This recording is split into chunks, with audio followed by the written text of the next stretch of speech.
So another discovery from my things I packed away 20 years ago.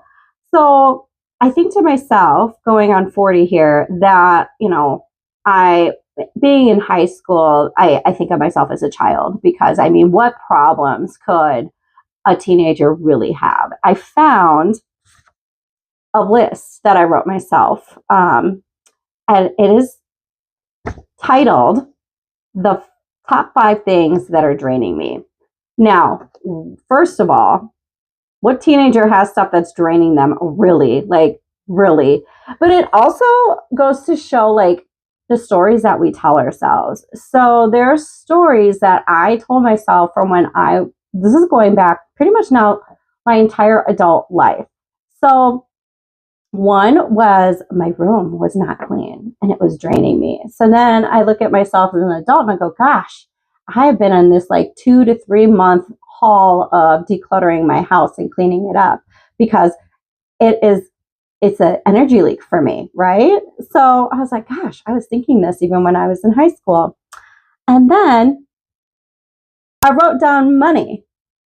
What money problems was I really having in high school? I don't know. I was always working. So apparently I thought I had, but again, stories that we tell ourselves. And then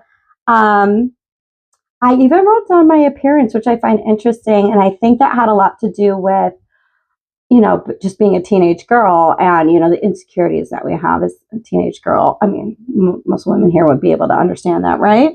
And then I then wrote feeling like I don't have a life. Because again, I started working at a really young age. I had a paper route when I was like 13. I think it was my first job.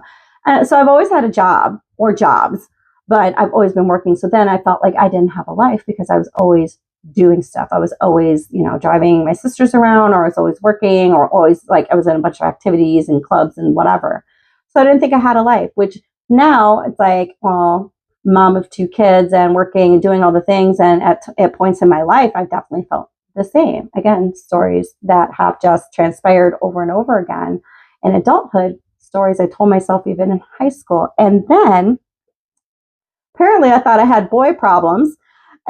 So I wrote something about that, which again, I find super interesting as a teenager up, into adulthood. I mean, there's lessons that have been learned, sure. And, I'm pretty stubborn. So I had to learn the same lesson over and over and over again until I actually learned the lesson. But again,